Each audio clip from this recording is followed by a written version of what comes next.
Dans le 4e épisode des auditions à l'aveugle de The Voice 2023, les téléspectateurs ont découvert Esmé, une jeune femme de 21 ans, qui souffre du syndrome de Gilles de la Tourette.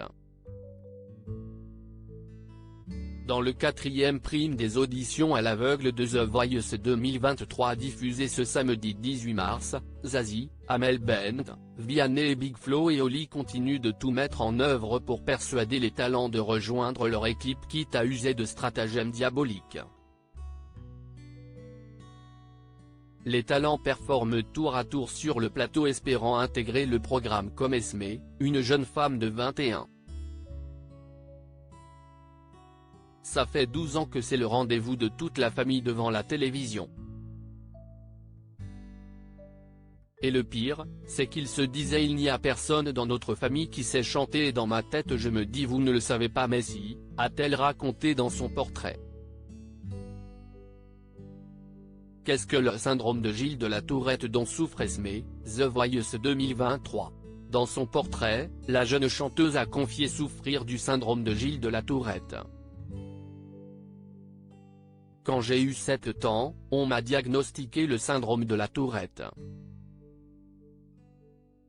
Du coup, c'est au niveau de mes yeux, j'ai des contractions musculaires, mon dos, mon ventre. Des fois, je fais des petits bruits, les gens pensent que je rigole ou que je tousse. Je n'avais pas trop confiance en moi, a-t-elle partagé. Mais qu'est-ce que le syndrome de Gilles de la Tourette ? L'Institut du cerveau, ITC, explique qu'il s'agit d'une maladie neuropsychiatrique à composante génétique caractérisée par des tics involontaires, soudains, brefs et intermittents, se traduisant par des mouvements ou des vocalisations. Ces derniers apparaissent durant l'enfance, entre 6 et 8 ans, et sont presque toujours associés par la suite à un ou plusieurs troubles du comportement, déficit de l'attention, hyperactivité, troubles obsessionnels compulsifs, crise de panique ou de rage, troubles du sommeil ou de l'apprentissage. D'après les chiffres de l'ITC, ce syndrome touche environ une personne sur 2000 en France, entre 0,05 et 0,1% de la population.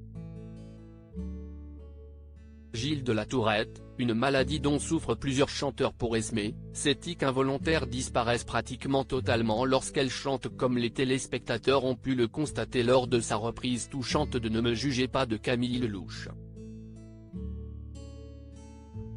La candidate a d'ailleurs bouleversé Zazie, la seule coach qui s'est retournée pendant sa performance. D'autres chanteurs connus souffrent également de ce syndrome comme Billie Eilish qui est mentionné par Big Flo pendant l'émission dont les symptômes ne sont pas visibles sur scène. C'est aussi le cas de Lewis Capaldi, qui a chanté l'année dernière avec Anisha sur le plateau de la Star Academy, et dont les symptômes sont encore perceptibles lorsqu'il chante. Malheureusement, ce syndrome ne peut pas être guéri comme l'explique l'ITC, même si dans certains cas, il se résorbe ou s'améliore spontanément à l'âge adulte chez environ 25% des patients. Cependant, il est possible que les symptômes s'aggravent comme pour les 75% restants, les symptômes peuvent se maintenir ou même s'aggraver.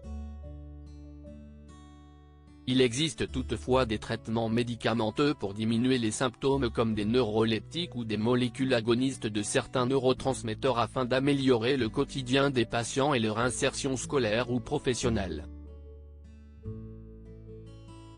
À lire aussi The Voice 2023, un candidat que vous découvrirez ce samedi 18 mars a été invité chez Johnny et Laetitia Hallyday.